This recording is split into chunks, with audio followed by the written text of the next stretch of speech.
Type shit. Peace to the tribe, peace to the collective. You already know what time it is. It's the initiates back again with another dope ass video.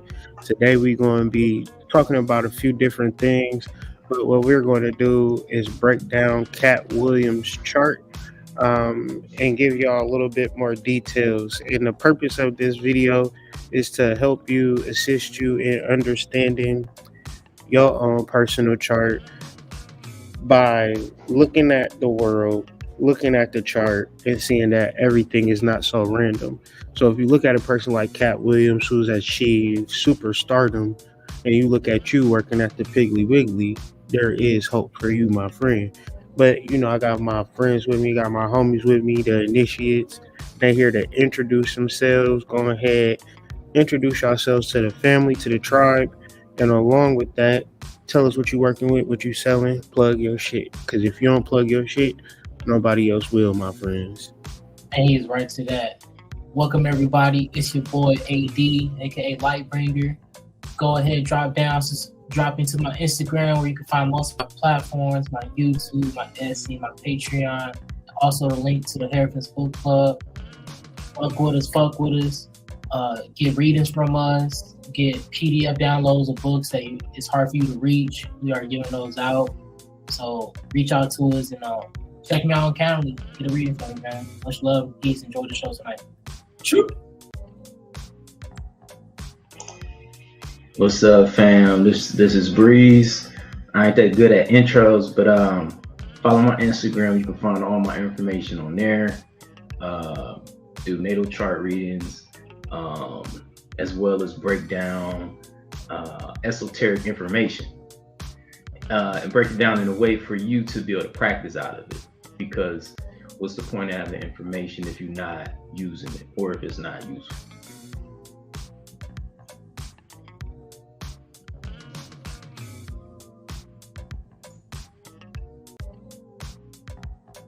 Peace to the family, peace to the collective, Sacred Dark Serpent, Dark Sacred Serpent on Instagram, Racine Maurice on Facebook, same thing, Dark Sacred Serpent on Sacred Serpent Media on TikTok.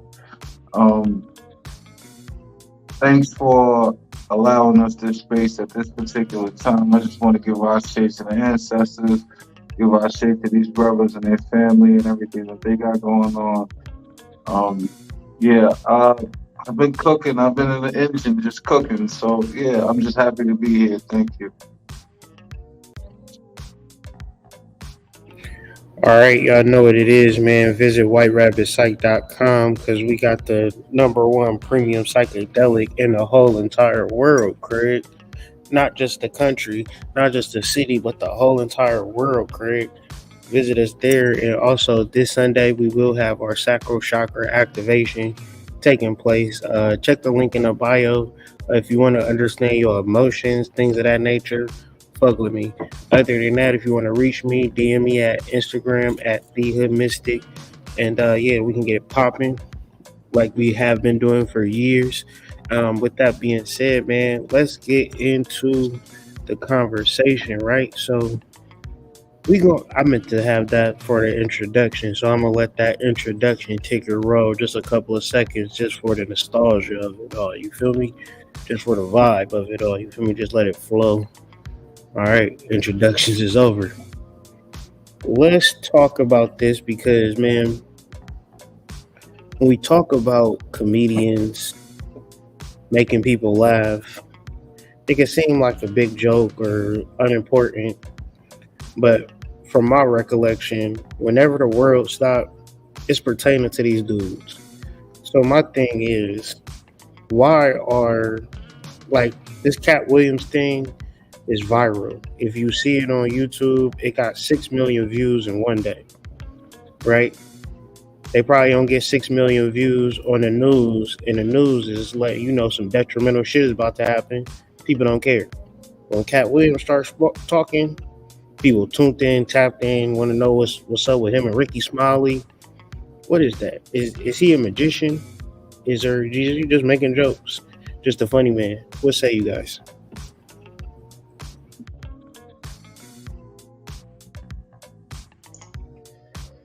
Katt Williams is a trickster. Katt Williams is also, he almost like the sacred clown, you know, and I think part of the reason why he went viral is because it wasn't because he was telling jokes. It was because he was kind of giving you a clarity on Hollywood and Black Hollywood in specific. And I think comedians have a really good have a really good skill set at pointing things out and bringing things to light. And then remember what he say about Hollywood. He's went very long without people touching him. I'm gonna keep it like that. He went very long without people touching him. Yeah. So how can we understand Hollywood in a deeper way? Mm-hmm. And when you think of like, okay, you brought a sacred clown. I forget, it's a certain name for like a Native American sacred clown, but it's like a person that can like just wild out and clown like during like religious rites, like serious things, but it's like the sacred clown get a pass because it's always an exception in society.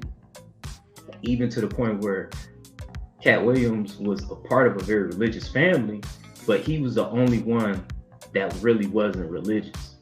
And I think we have to account for the exceptions in society. There's always going to be someone that's different from the bunch or different from the whole. And I think the sacred clown kind of represents that. A sacred clown, a ritual or ceremonial figure.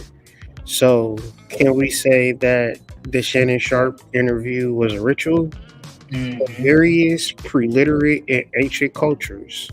Does Katt Williams represent an ancient figure that is just in its present time form throughout the world, who represents a reversal of the normal order? Is Steve Harvey,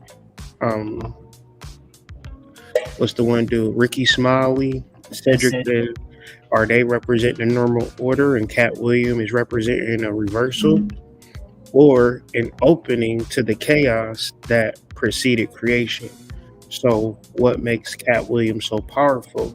Is it that he's tapped into the primal source of creation? These are just questions that I'm laying out. What's y'all thoughts?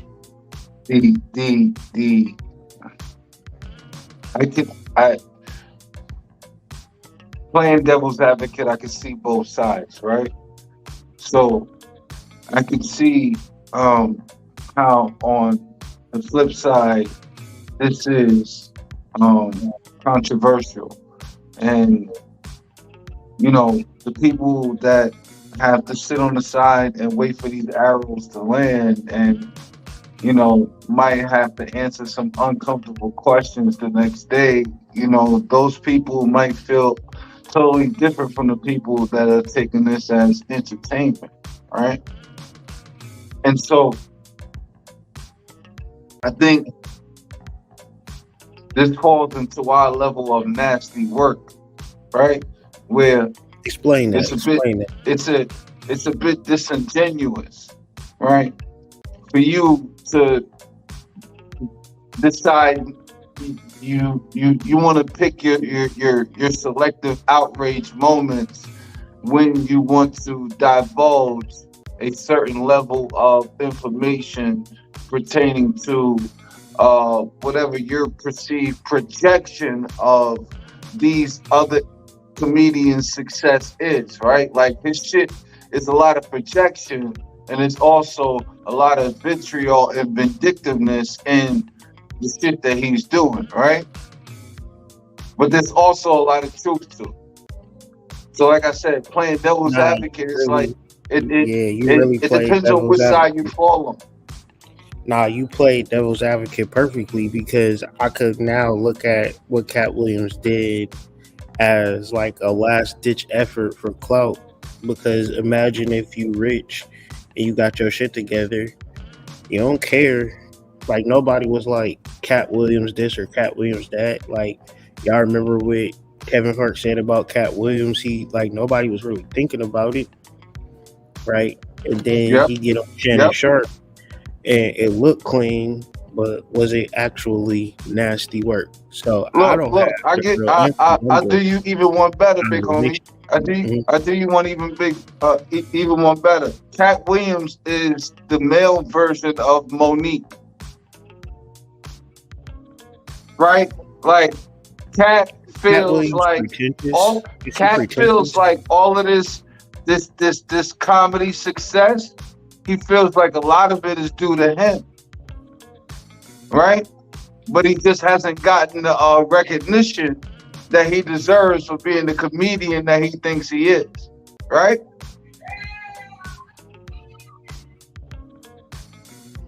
It's almost like the whole shit with Monique. So you saying that they want to be accepted low key by major society, but they can't. So Mm-hmm. they feel a certain type of way, and Mhm. everything else is a smoke screen. Mm-hmm. Or not saying one way or another, but you can kind of start to see the deeper, darker criminal links when you get into the exploration of it. Isn't that magic though? Absolutely. Absolutely. That's magic at its best. I agree. It was nasty work, but I look at it as like a necessary nasty work. You know what I mean? He was Necessary kind of evil. like, you know, yeah. That's he's why I like, started it off by saying it depends on what Yeah. side you on.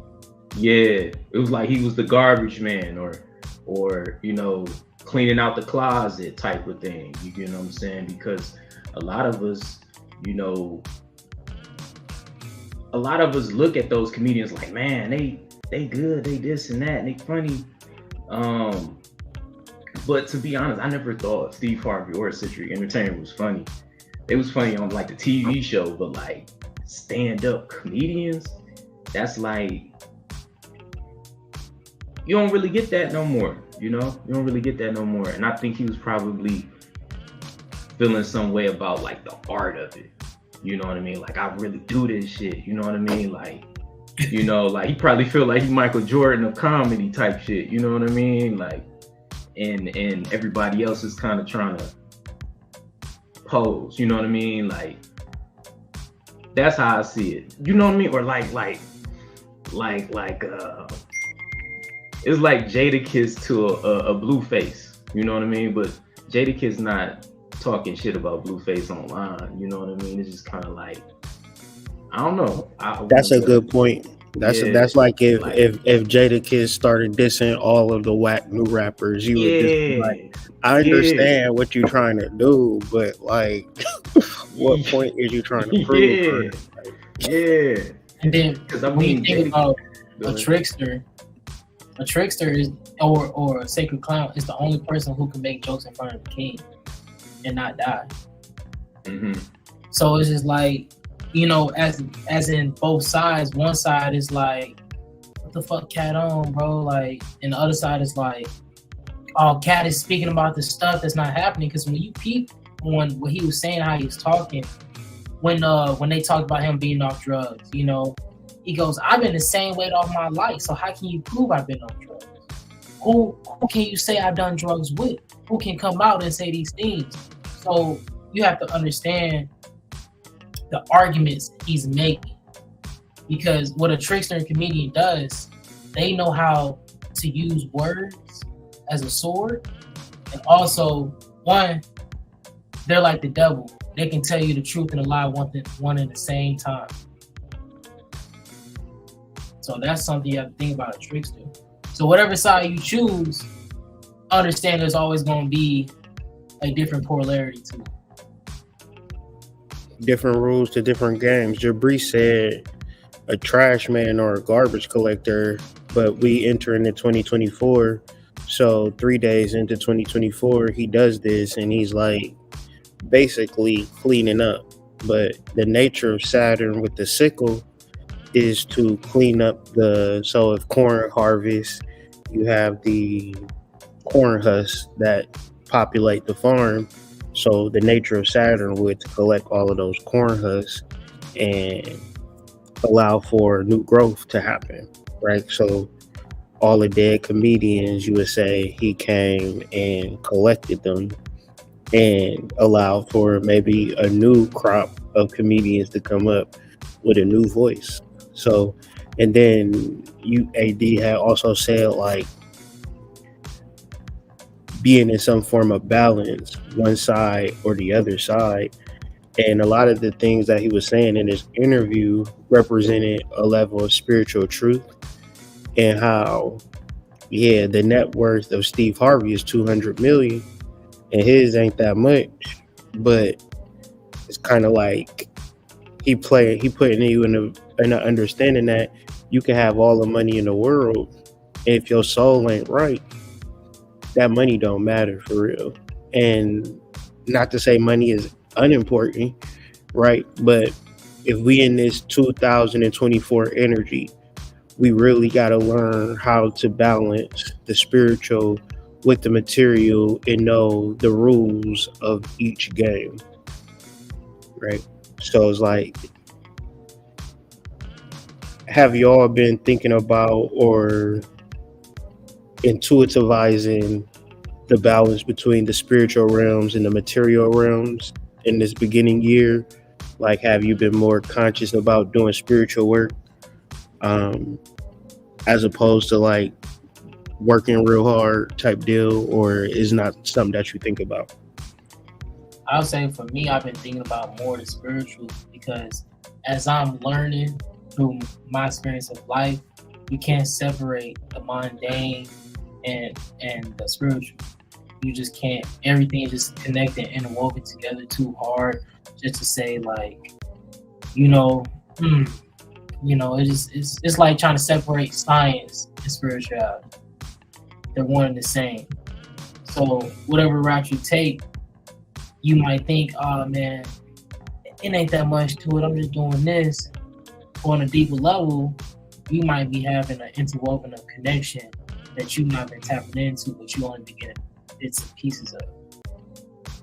But when you realize how connected you are, it goes into this place of like, damn, I had this the whole time.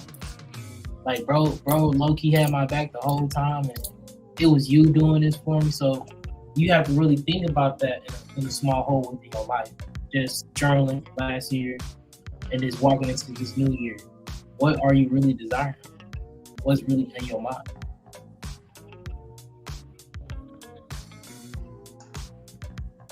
I can agree with that. I've been working on just looking at the whole of everything. My experiences is just spiritual.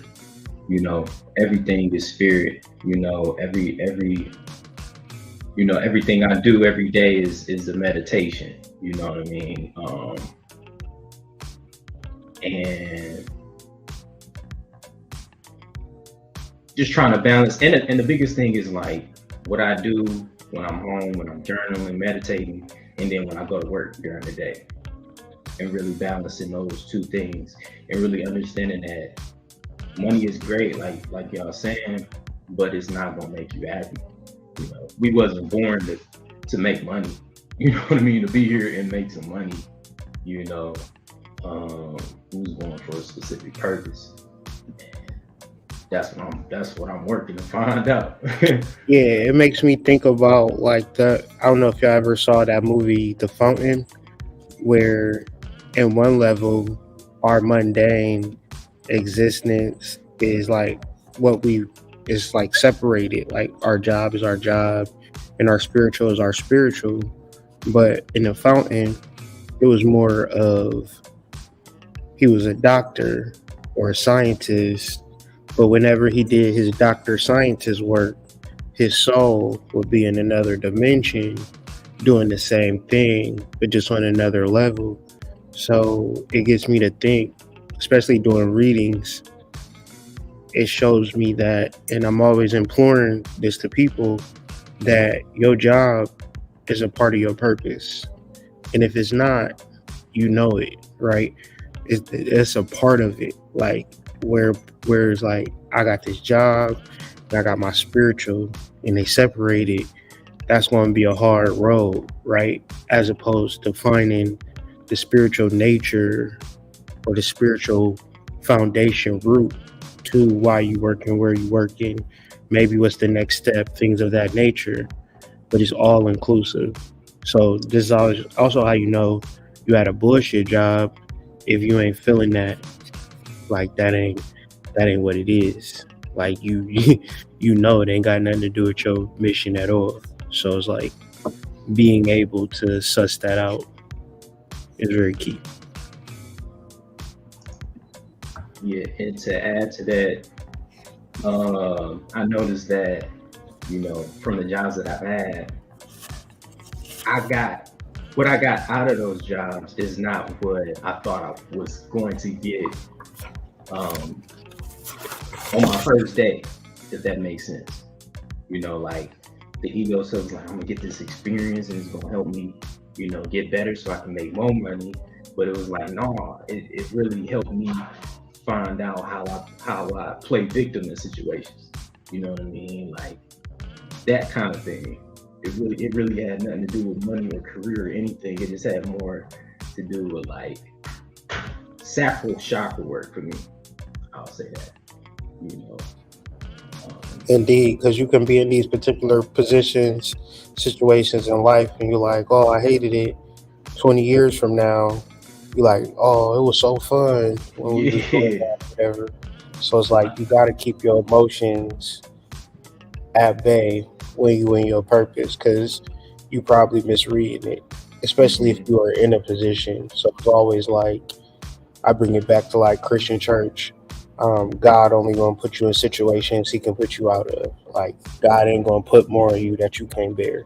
Yeah. Like 39 years old, I bear witness to that. Like everything that I've been faced with, I overcame it, even if I didn't think I could. So it's like that's Mhm. bullshit ass jobs, factory jobs, like all types of crazy shit. But it all helps me in my own personal business. All Mhm. of the bullshit jobs I picked up and learned little things. So it's like there's no mistakes. But can you look at your life like that? And so it's like that's where I find a spiritual and material balance. Like, do the material work take you away from source?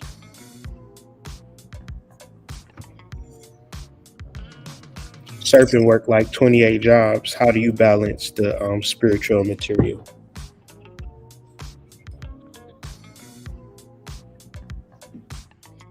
I think it's important to take time for yourself and to acknowledge to yourself that, sometimes you just ain't got the fucking answers.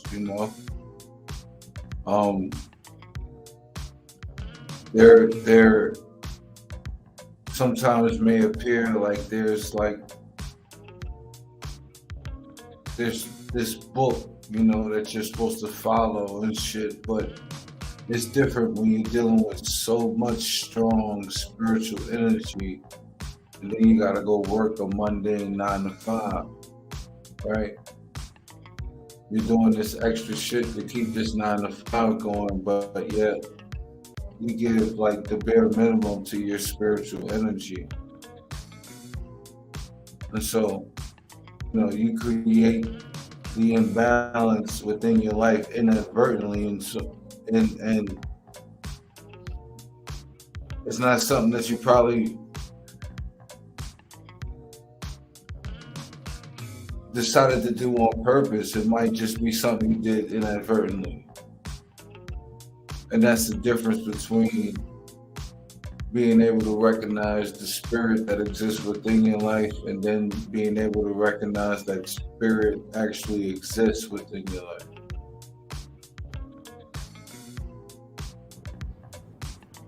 Big facts. Big facts. You got something on that, AD? I would just only thing I would say is my one thing is I had to learn like what comes first, your spiritual endeavors, your job, and like if you really fucking with your spirit, the job always gonna be like money gonna come. Like everyone always tells you, don't chase the money, don't get right. But, with the money, get right with God first. Everything will get right. you really got to think about that on a slow level for your life. But that's all I got to say. Real shit, real shit. Hey, AD, grab that chart. We about to get into Cat Williams' birth chart and break it down the only way that the initiates could. It's up and ready whenever you are. Type. So the first thing I want to point out to Cat Williams, I know when we talk about these sidereal readings, we always talk about the moon and the moon first, but I just want to get into his sun real quick and how it's really lined up within the eight of disc. And when we think of the eight of disc, we think it's prudence. We got to think about the work that Cat Williams has took for his career and his life, and it starts all with his identity. So I'm pretty sure a lot of people watch the interview, of course. So when we think about Cat Williams' personality and the sign Virgo within the second house, he has an organizational style about how he gonna get his paper. But at the same time, his work ethic is where his paper come from. Because being a comedian, that's a tough career. So the drive, the patience you gotta have, it takes a different type of work ethic, I would say. Especially seeing a lot of comedians in this day and age, they have the internet. He didn't have the internet like that for real in 1971. Like, everybody wasn't making reels and popping things out their ass like that. You know, I hope you're not popping out your ass.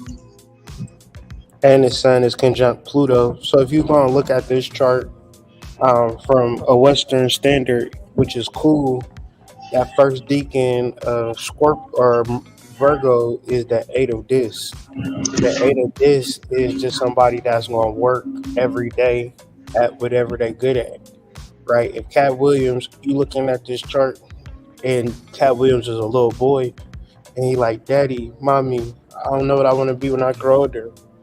And they can look at his chart and say, son, whatever you do, just do it every day, and it's going to change your life.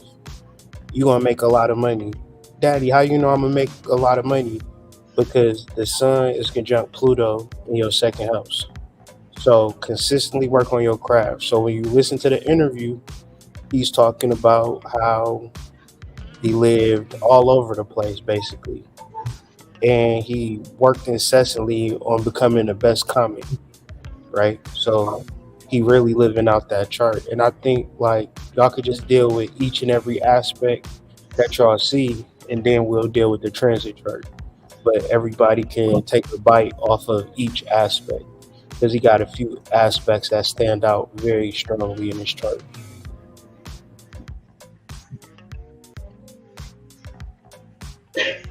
He has the Earth trine.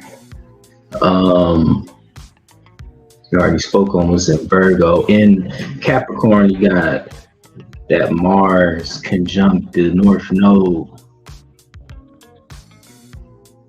That's the second deacon. So what is that? The Three of Pentacles. Yeah, it works. Yeah. So I mean that adds to that Seven of Pentacles energy. Oppose the part of fortune on the South Node, abundance. Dang, yeah. No, Cat Williams is a hard worker. Almost I would say like a visionary. You know what I mean? Like really trailblazing with how he's going about this. Then he has Saturn opposed Jupiter, which is really interesting. Well, Saturn opposed Jupiter. He's not the talker's talker. He's the worker's talker. He's not the talker's talker. He's the worker's talker. He walk what he talk. Yeah. Like he talking. He walk it like I talk it. Migos featuring Drake. Google But that Neptune conjunct Jupiter is interesting because he does have a spiritual understanding of the role that he plays in life in general. And it's almost like he know what what he needs to say. Mhm. You know, and it seems like he speaks from spirit a lot of times with what he's saying, because he done so much work to build himself up and to get these skills, and you know the mental, you know, and the verbal, to where like all I gotta do is channel spirit now. Like I ain't gotta, you know what I mean? I ain't gotta plan on my attack. Like I know how I'm gonna attack, you know, because spirit got my back. Like I already prepared myself. I already did the, you know, the weight training and stuff like that. I'm just, it's like he's a vessel right now, and I think something was speaking through him. Spirit was speaking through him. Mercury in the first house, though. Trickster energy, sacred clown. I think if you want to epitomize that particular energy, yo, Mercury would be in the first house. And Leo at that. And Leo, like a show, a performer that is channeling trickster energy. People perceive you as the trickster, so all you have to do is be that. He like 5'2", 110 pounds. Like, he don't really have no choice but to be funny. He not about to beat nobody ass. You know what I'm saying? Yeah, Where's your whole life his whole life they told him he had to be a particular way, and he was that way, and it still didn't work for him. So now it's like, all right, now that I found my own way, now I'm gonna show y'all my way, and aha, the last laugh is on y'all. That's the type of nigga here. And then when you think about what he talked about with his Mercury, what's that, the 7 or 6 of Wands? Right on the cusp. Yeah, right between 6 and 7 of Wands. Okay. You muted. Good. You muted, Hood. My bad. Yeah, it'd be the 7 of Wands, so it'd be victory, or you could say the 6 of Wands, and that's basically the same card, just one level transcending to the next. Yeah, I think it's 7 of Wands is like Simba come back to Pride Rock, you know. And then also, it makes me think of like Biggie when he won the award for the Source Award. Like, Biggie, Brooklyn, we did it. We did it, Brooklyn, we did it. Like, he going to win. Yeah.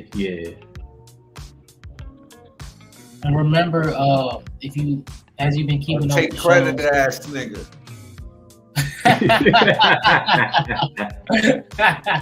Right. No facts. Facts. Remember, as you've been following the show, we talked about conjunctions. We mentioned one tonight. We mentioned one of the previous shows. Remember, the most powerful things in your chart will be conjunctions and squares. So square would be like most of the challenge. I just lost the word. Conjunction. There you go. Conjunction will mostly be like a harmonious or more of an everlasting aspect, right? So a lot of people think trines will be like a strong point, but the trines just kind of let you know how lazy your ass is because you're really good at it, so you don't notice it. Whereas in your squares and your conjunctions let you know, like, okay, I am good at it, but I gotta work towards it. I gotta build upon it. I gotta understand the things that's causing this fluctuation not to build.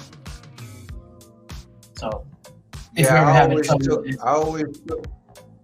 always took trines as like, you know, you're good at it until you take it for granted type shit.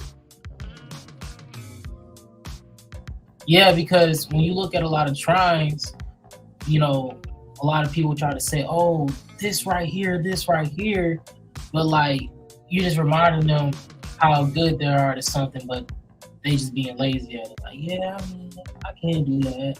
Or the square is like, you can be into it right now, but this is what's prohibiting you because you haven't noticed it about yourself.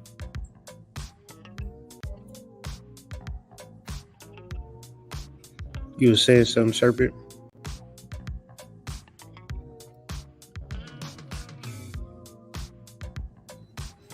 Well, No, I was in just reference, saying like go ahead. no, I was just saying like the what he's referencing as far as the trines is like those are the things that you're naturally good at, right? So like the squares would be like the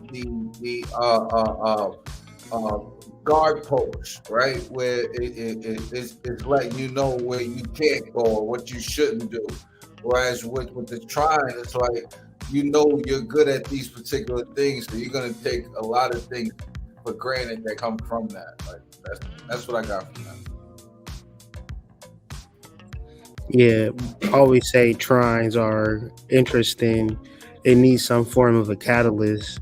So he doesn't have a kite, but he has like kind of like a offset kite that is conjunct Jupiter and Neptune, where his mode of expansion is to disappoint, and the ancestors is going to give him missions that don't seem right or feel right.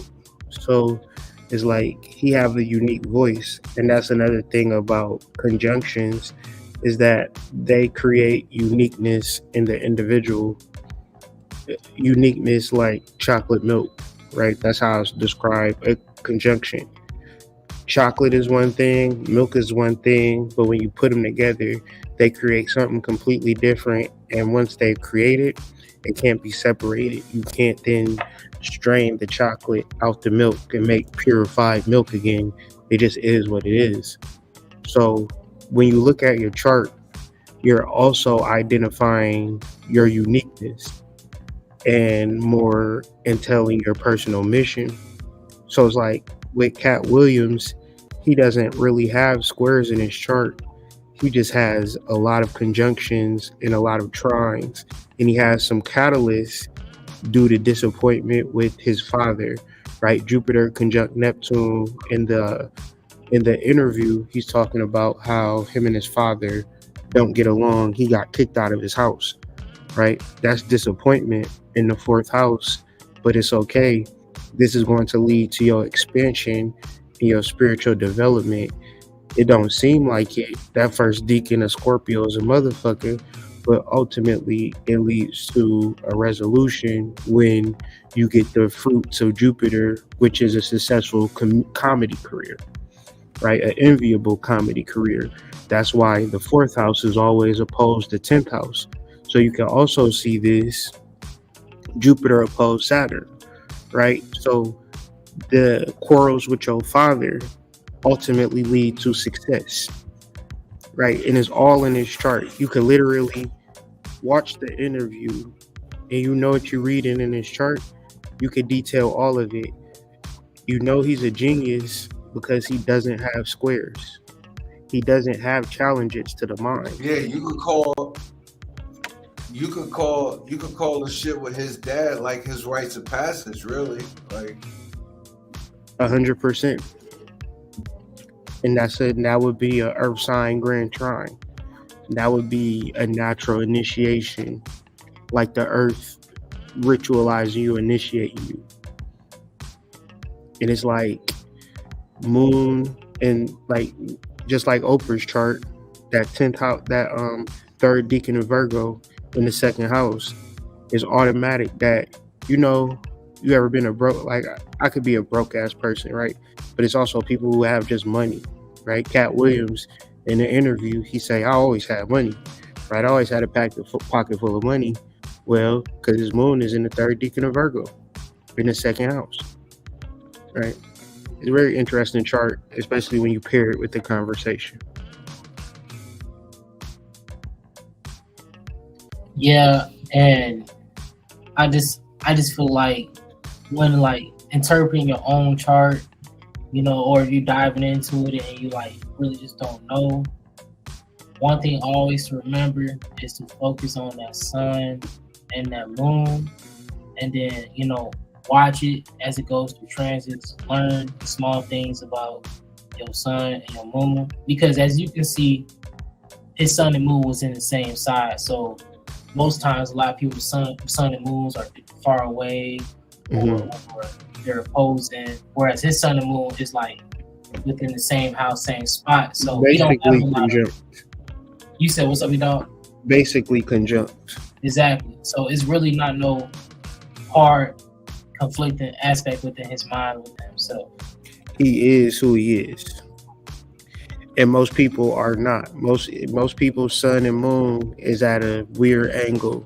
So how does that show up in real life? You emote one way, you show up one way, but inside you a whole different way, and you trying to rectify both energies in one human being. And that's why most of us out here look crazy.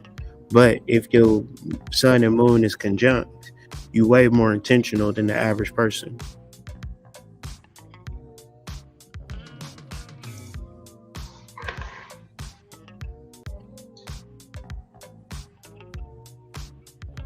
One thing that stands out to me with Saturn and how Saturn is kind of like the mother of all earth signs. And it made me bring out my notes about Saturn. So Type shit. So I got when you consider Set as Saturn, this brings Capricorn and Aquarius, which relates to the legs specifically and the knees. And the chief feature of the knees is to bend. When we think of bending or bent, it directs to tension or an aspect like opposition or a square in astrology. When you embody Set, you embrace negativity. And I think that's a key thing about Katt Williams. He embraced the negativity in his life, in his childhood, and he had no problem with shining a light on it in the industry that he works in. And I think that's a key point of a true trickster, being able to do whatever with the darkness, do whatever with the negativity, because ultimately you need dark and light. Ultimately you have to merge those polarities, because at the end of the day, it's just an illusion that something is negative or something is positive. It's all the same thing. And I think a trickster do a good job at like merging that while still playing around. It sounds like you're calling Katt Williams the ultimate alchemist. It's something with him. These charts is always interesting. He ain't just no normal nigga walking on the street. I tell you that much. You can tell by the chart. Like, you can tell by the chart. This is a very unique chart. The placements, the positions of the planets, the organization of it. When you got babies and you look at their chart and it's a little like order to it, that's God. That's God working in real life.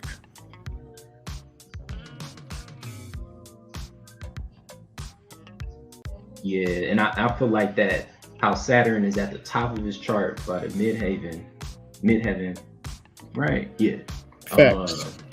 That kind of like just, to me, that looked like just the key in the door. You know what I mean? To like just start everything with it being in the 10th house. And then how like y'all spoke on, you know, getting kicked out the house, being the only person in his family like that. It was just like, Dad, I'm not like y'all. Just say I'm not religious. Mm-hmm. You know, it's just like, I'm a trickster, man. I'm not orderly. You know what I mean? Like, I'm not. It's that. What major tarot card moves Taurus? The hero fan. The hero fan. That whole black sheep energy. Mm-hmm. Mm-hmm. But within the black sheep, there's some genius. Mm-hmm. That's what we don't understand about ourselves. Absolutely. Mm-hmm. Mm-hmm. Absolutely. What they say about the kid who got all F's in school, he's really a genius. Mm-hmm. How you able to do that? Like, how you do that? Yeah, how you get all F's? And it's always the black sheep that break ancestral curses, right? So it's only right. Mm-hmm. Mm-hmm. Because I feel like they're the ones that let you know it's there. I think that's a big part of the trickster. Is just like, it lets you know what's there, you know, until the trickster lets you know I feel like it's just darkness, or it's just, unconsciousness. Because what do they call the devil? What do they call Lucifer? The light bringer. And what did Katt Williams do? He shined light on things that went in Hollywood. He goes, the main thing that in Hollywood that they try to tell you, let you know, their main job is to tell you that they have not sold their soul. That's their main job to really run across. And what he said when people get interviewed, hey, what's your thought on this? Hey man, I can't be talking about that. Stop, you're gonna get me in trouble. Why are you asking this? So him being the trickster, let him know how things go, but at the same time, could you be at the same time let him know, like, I'm telling y'all what I gotta do, why I'm able to do this show.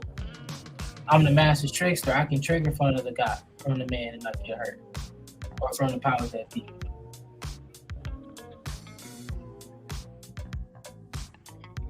Master trickster, and you can't slip on that. You can't sleep on that Sun conjunct Pluto. That's probably one of the most powerful conjunctions, because in reference to the prescription, if you take it, you will automatically transform your life for the better. It's like a cheat code.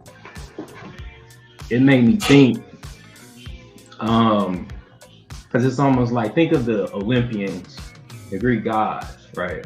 Everybody is in Olympus, but Hades ain't there. It's almost like Katt Williams is Hades. You know what I mean? He get the bad, all he is, he probably that, he is. And then you got all these Olympians like saying, yeah, he is like that. So it's kind of like the majority rules a lot, and I think the majority kind of obscures the truth. And Katt Williams being the whole polarity to everything that's happening, with Black Hollywood or Hades to Olympus. It make me feel like it's all by design. The whole system is by design. Mm-hmm.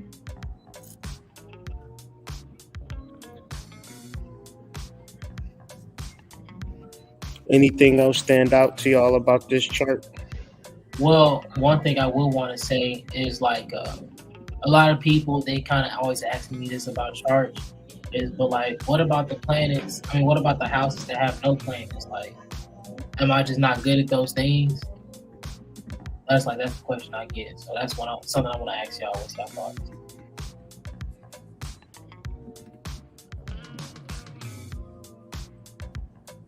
Well, I wouldn't necessarily say you're not good at those things, but I wouldn't try to put energy in those houses at all, especially if you trying to get some motion, trying to get some traction, trying to live in your purpose. It's almost like it's like if LeBron James just decided to be a Kroger's manager. Oh, damn. You like, why you do that? Because I was investigating my 7th house and I have no planets there, so I just figured it was supposed to build relationships with Kroger's managers and just end this whole, like, when you in your purpose, you know it. And you don't have to make a bunch of decisions to be in your purpose. You literally have to make one decision to be in your purpose. So LeBron James just knows basketball is his purpose. Nobody could tell him otherwise. So it's like, what areas, like Katt Williams, he really don't have a voice for real, if you really think about it. Like, this podcast is an anomaly to when was the last time people actually talked about Katt Williams. And imagine if Katt Williams just said, yeah, I'm going to do this podcast and I'm going to just talk about myself and what I got going on. We would not be having this conversation today. He took an opportunity to, for 2 hours, talk about other people. So that shows me that his 3rd house is not that strong. And other areas, he's not that strong. You ever seen Katt Williams with a wife? No. He don't got no planets in his seventh house, and it's in Aquarius. That's a major dub. Like, it's just not happening, right? You ever seen Cat Williams click up with a whole bunch of people? Matter of fact, he is the antithesis to clicking up with a whole bunch of people because he just ethered all of the people who click up. So, lone wolf energy, but that's because he don't have no planets in the 11th house. So he might have tried to do it, it ain't work for him. So it just works better when he just does him. That's what his chart say, and that's where he find his success at. But he wanted more by just clout chasing the beginning of the year for some reason. Yeah, he's always had that type of energy within his career, in which he's always been like the loner, like the comedian loner. And whenever someone is willing to put a microphone in front of his face, he's been more than willing to throw his fellow comedians under the proverbial bus, so to speak.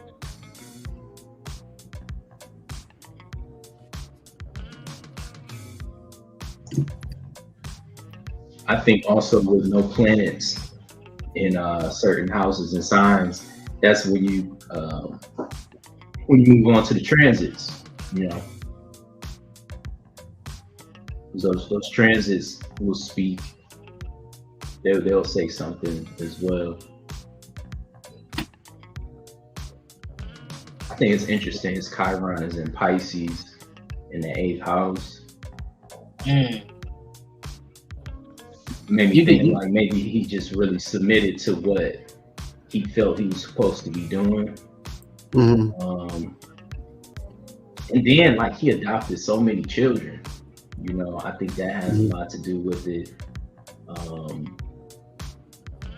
it's in the 8th house. That's an interesting placement to me. I would say he still has more healing to do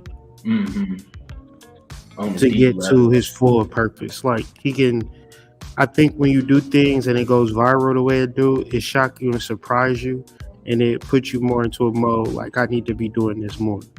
So, you know, what is the purpose of a trickster?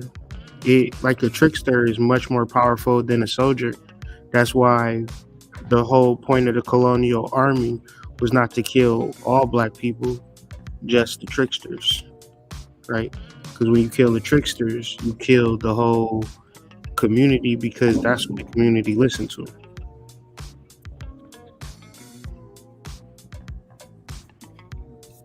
That's how now you we talk order on a certain level, because the trickster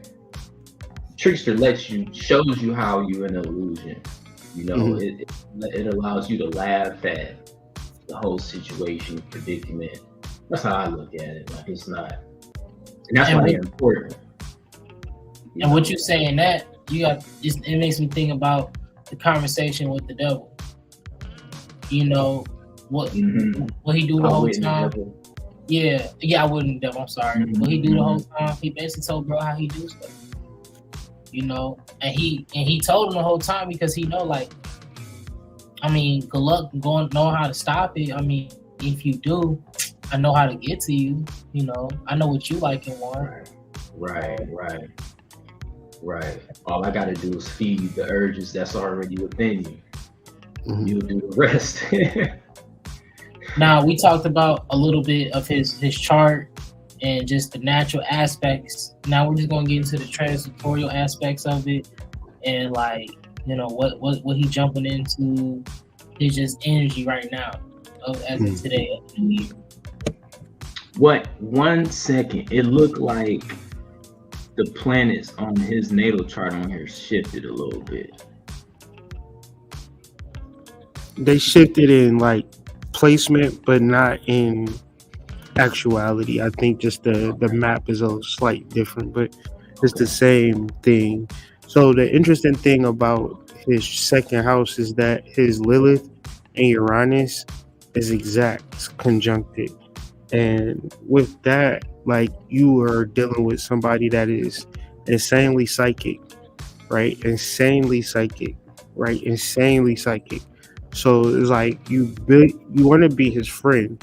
That's why people are around him. He's not their friend, but he's not their friend, but they are his friend because he helps people more than they help him because he gets it from source. Like he's a pure and natural psychic, pure and natural genius. So it's like it's tough being him, right? When you get all of this stuff from God and everybody is trying to get stuff from you.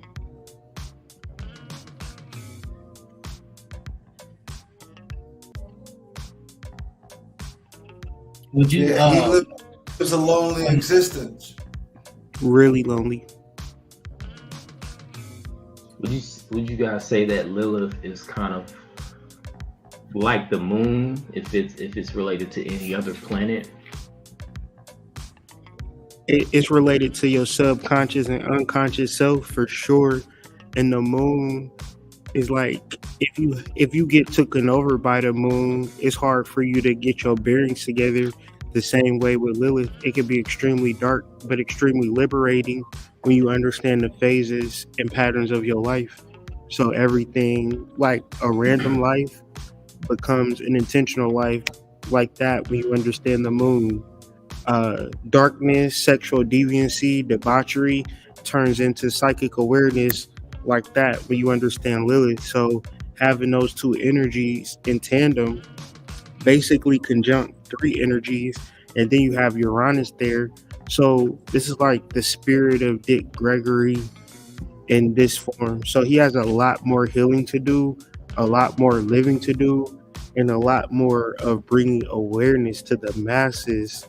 But you can also, you got to be a little bit cautious, right? You got to be a little bit cautious because Jupiter is not exactly, somewhat opposing Saturn. So depending on particular transits, like, I don't know, it's going to be a while, right? He made it like, if you look at this chart, this transit chart, what this chart is showing you that he has made it through some particular storm. And now he is like he is in cruise control.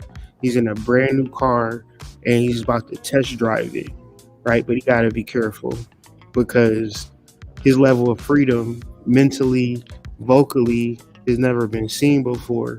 So he has to really protect himself, right, against the powers that were, because they don't like this energy. I'm telling you, they don't like sacred clowns. They rather you be a gangster thug, right, than to be a Hyoka.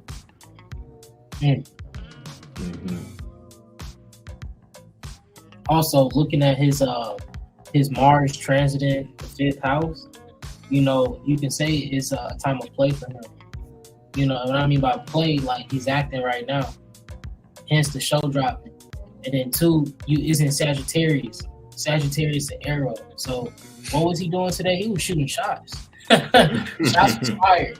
You know, remember what you told me, Breeze? Modern day Sagittarius is really holding that pipe, holding that gun. Yeah. It's an extended clip. Lemon squeeze. But that is also showing a little bit of insecurity because he doesn't have planets in his fifth house, where he has worked very hard in a space where people who are talented than him have not worked as hard as he is. And he knows he's not the funniest person. He knows he's not the best comedian. He just knows he's going to work harder than everybody around him. And he knows he's smarter and he knows he's more in tune. But he also knows he's not the most talented. He also knows he's not the most vocal in a space where he can defend himself properly. So he took advantage of the energy to, I would say, project more than do anything. Because that Chiron conjunct Chiron is the transit, right? That's what you really kind of need to look at to kind of see what the catalyst to what all the fuckery is about. And what we don't actually do is understand the process of healing, right? It's a long, arduous journey to get to a space of realizing that Chiron. So it's like he's on the journey of healing, self-realization. So I expect him to evolve. I expect him to get to a level where he is himself, and all of the name calling and calling people out, that's a level of unhealedness, whether we understand that or not. And we might think like when things go viral, it's all good. But if you really listen, right, you got to be able to stand on your own 10 toes, whatever that is. And if you're a world famous comedian, I feel like it should be easier to stand on that. But for some reason, he can't stand on that. And that to me is showing his third house and fifth house weakness, which is so oxymoronic when you are a comedian that speak and make people laugh for a living, right? But if you are able to do that, you also know you are extremely insecure. Like, his level of insecurity is beyond most of our comprehension. I mean, this is why he can talk for 2 hours about other people. Mm-hmm. I mean, and he is short. You know, you get a lot of insecurities being short. And also, for people want to understand Chiron. Chiron is basically a everlasting wound that needs to be tended. Because the mythology of Chiron, he was hurt by Hercules, by a poison bow, and that couldn't be healed. So what he do? He took Prometheus' place in Tartarus. So he will forever get an eagle chewing out his liver. Constantly always in pain. So think about where Chiron is in your chart. Think about the everlasting pain that's on your mind and your heart that you must heal through and work through. Because healing is something that takes time. Not because it takes time, but it takes time for you to understand you and your wounds. Because we deny our wounds constantly. Oh, that didn't faze me. Now I'm straight. Mm-hmm. Well, you know, you hurt on the inside. Yeah. And as men really have to, going into 2024, do shadow work. Because if you think you're gonna get by with bravado and competition, you only attacking yourself, the unhealed aspects of yourself. Because if there's so much things going on in the world, why you gonna fixate and focus on one particular aspect? Mm-hmm. That's because that particular aspect you are not all the way healed, and it's okay. We all have areas. There's not a person watching this video that will watch this video that will ever come into the realization that I am completely healed and completely self-realized. It is a forever journey. However, it's too much bravado with black men in these particular spaces that does not create the space for healing. When that's what's needed. Like Chiron is conjunct his Chiron. And when you look at his transit chart, his transit chart is not the most active transit chart other than that Chiron conjunction, which is very sharp. Like Chiron transits are very sharp, and we do anything and everything to deal with the facts. So he might have had some internal turmoil that he didn't want to deal with, and the best thing to do was to get on Shannon Sharp and project all of his inner turmoil. But you also have to understand that you can monetize your pain. You can't monetize a good life. That's hard to monetize. Like, hey guys, I live a perfect existence. People are not going to pay you for that. People will pay you when you have some level of pain that you're working through. I think that speaks to like all the heavy earth energy he has and the discipline he had to just like work at it so that he can get a certain level of like know-how to, you know, maybe it's therapeutic for him, you know what I mean? Really therapeutic for him to do comedy, because he initially he was saying he really, growing up, he didn't want to be a comedian, you know what I mean? He kind of just, you know, fell into it, and he was able to like apply that discipline. And I think he spent so much time on his craft, you know, he left other parts, undisciplined, if that makes sense. You know what I mean? It was like sometimes you see the memes of dudes that only like bench press, and then they got chicken legs type of deal. You know what I mean? Like it's kind of like that. That's what it seems like. Like he in these stats, he'll blow you out the water. You know what I mean? But in other stats, it's just like, man, you gotta spend another lifetime, or another however old he is, X amount of years to really, be a lot more well-rounded. Because you can't just, I don't think you can just be one-sided, with life in general.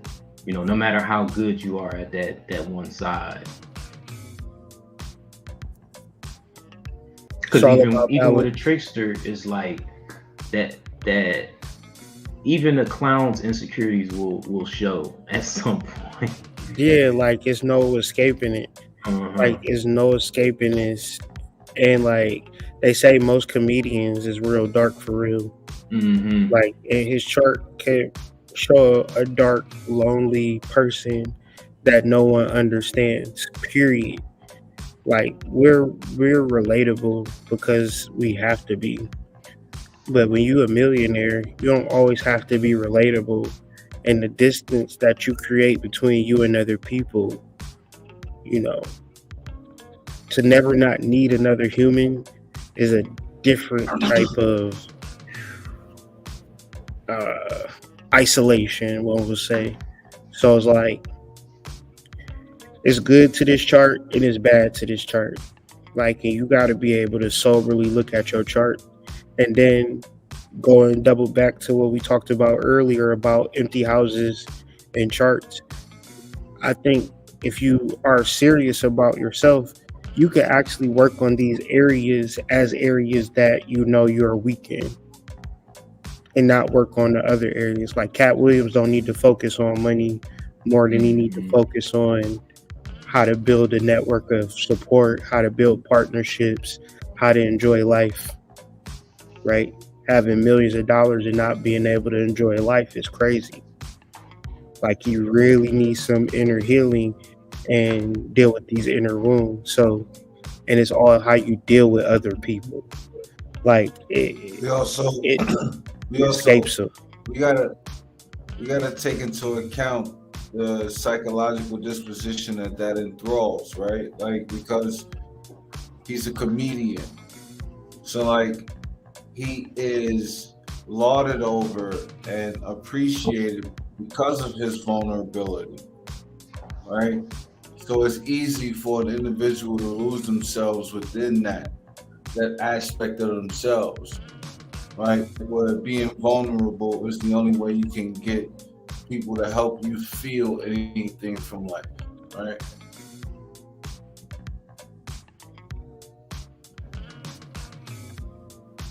It takes time, for sure. So it's a process. I think it's interesting. He has no planets in Aries, and that's the ninth house. Maybe he kind of encompassing what we were saying. Maybe he don't know himself like he think he does. Like he don't enjoy life for life's sake. Like it's something more that he wants out of life that money can't get you, talent can't get you.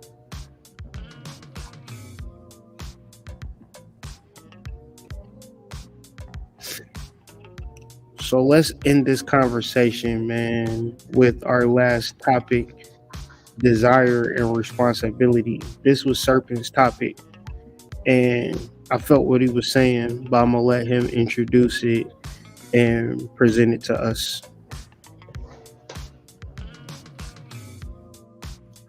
Yeah, for some reason, I wanted to tie together the idea of, sexual intention and almost everything leading from the desire of obtaining, a particular sexual experience or just sex in general, right? So like the desire that is connected to it has to be something that at least resembles responsibility, because we want to have this sex, and this sex is great, and it represents a lot of beautiful things, but there's a responsibility that comes with it, right? Like, can you be responsible for the idea of having a child or creating a child? Can you be responsible for the idea of being spiritually connected to another human being? Like, can you be responsible for someone giving you the most sacred parts of themselves at the same time while you don't cherish the same sacred parts of yourself? Like, are these things that you can actually be responsible to?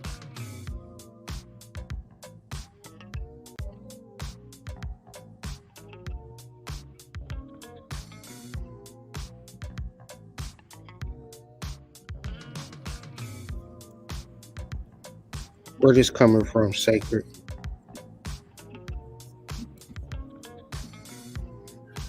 I don't know. Like, I just think there's a responsibility to sex, and nobody ever talks about the responsibility to sex.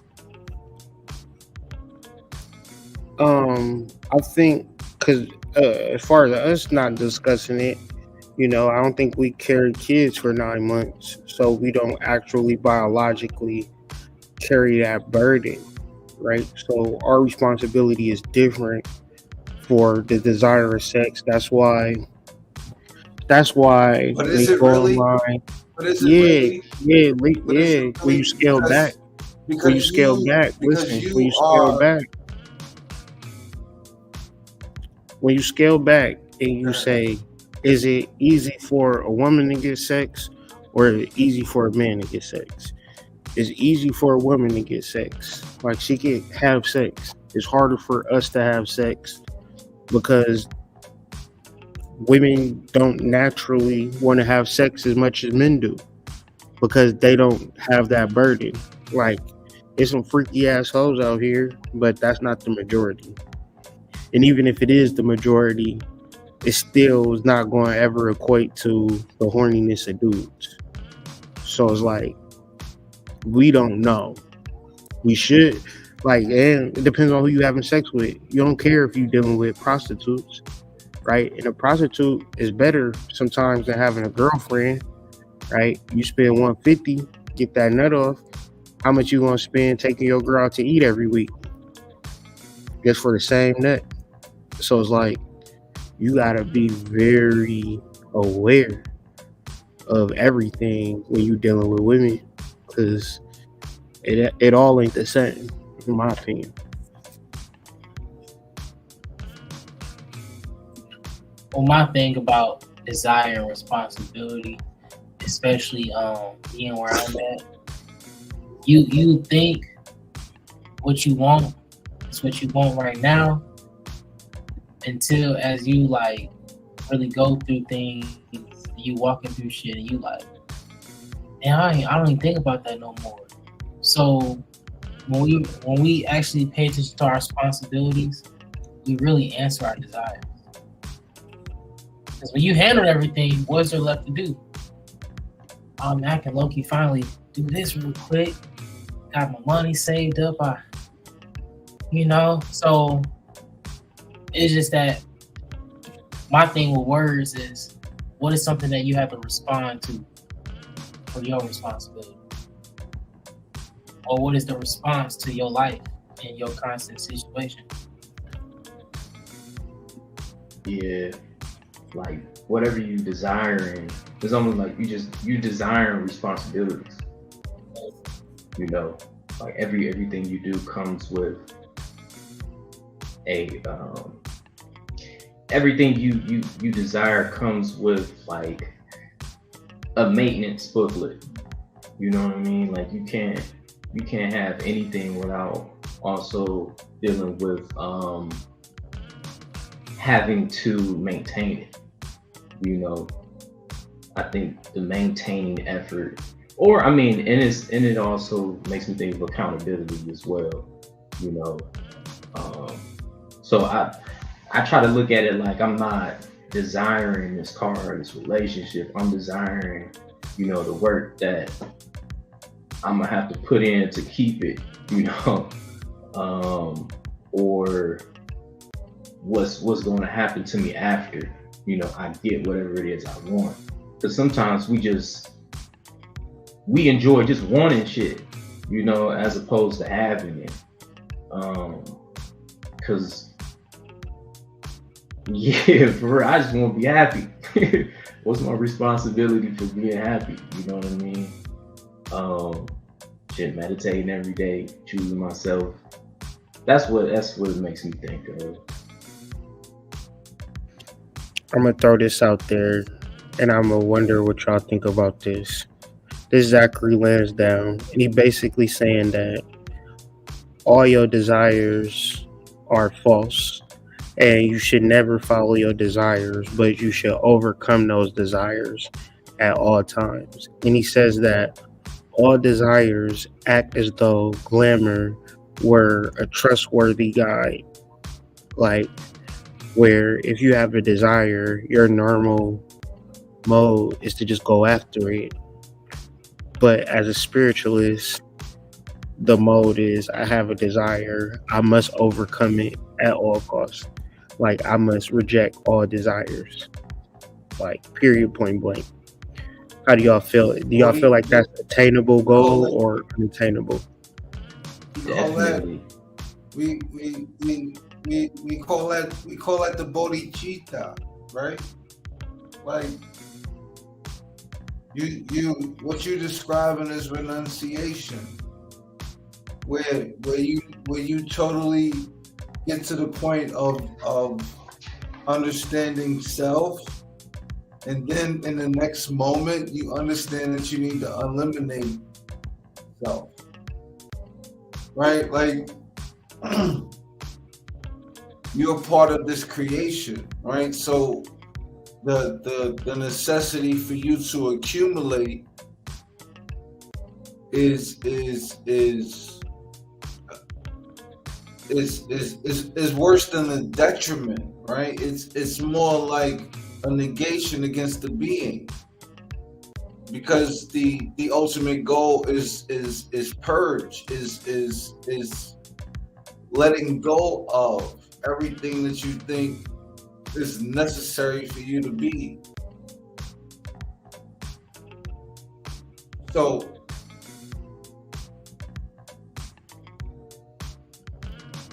I would say that the difference would have to be between understanding and comprehension of the being, and then understanding and comprehension of the creation of that being.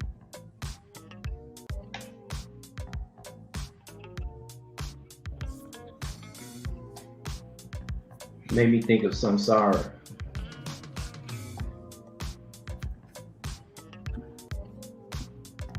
Yeah, it's your participation within that wheel, right? The wheel of life, right? So it's either you understand that you are a component within the wheel, or also understanding that you are actually the entire wheel and you created the wheel, right? So it's like that fine line in between the two.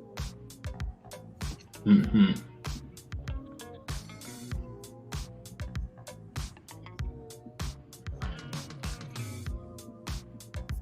But like we talking this hot spiritual shit, how do you convey the renunciation of desires with people who wake up and breathe chasing their desires? Like what is the reward, whether you know or not? Like in your opinion, what is your reward for renunciation and not dealing with desire, but just dealing with the responsibility of life? Like I'm going to do everything that I have to do today, and I'm not going to chill and relax. I'm just going to take every responsibility that I can take on. Is because the primordial desire was to be incarnated, you know, and you asking for extra stuff after you already got what you asked for. And it's like, you know, kind of, you know, deal with what you asked for. You know what I mean? It's like you I love analogies. When you sitting at a restaurant table, you eating your food, but you looking at the menu. You know what I mean? And I think that's the importance of responsibility, you know, because you came here for a reason. You chose to be here for a reason. Yeah. I say the clarity, right? Imagine desiring and wanting so many things, and like you put that to the side and you stand on business. The type of clarity you get from your life is like, it's like wanting pussy all day, and then it's like until you like, man, let me just like leave that alone, go to work, save my money, hit this gym, you know what I'm saying, so I can stay right, you know. The small, you get so much from the small things in your life instead of chasing after every feeling you get, because then that's how you solve the lunacy, the lunatic within you. You handle the emotions with it. That's where the clarity comes from. Real shit. So, man, I guess we really did it. We really improving show by show, I feel like. Y'all got any parting shots y'all want to leave the people with? You said what shots? Parting shots. Like, oh yeah. Reasons. You already know what I'm gonna do. Wow. But no, for real though. One thing I'm gonna leave you with a what's it called? I can't remember for some reason. But as I say, you get what it's called. A riddle. There you go. What 3 things cannot be hidden? If you can solve that, send that to our Facebook group or send that to our email. The answer. We will do your chart for the next reading. So go ahead and answer the riddle. Don't look it up. I will know you looked it up because I know the answer is going to give you when you look it up. So don't do it. Find it out. Ask your soul for it. I bet you'll get the answer.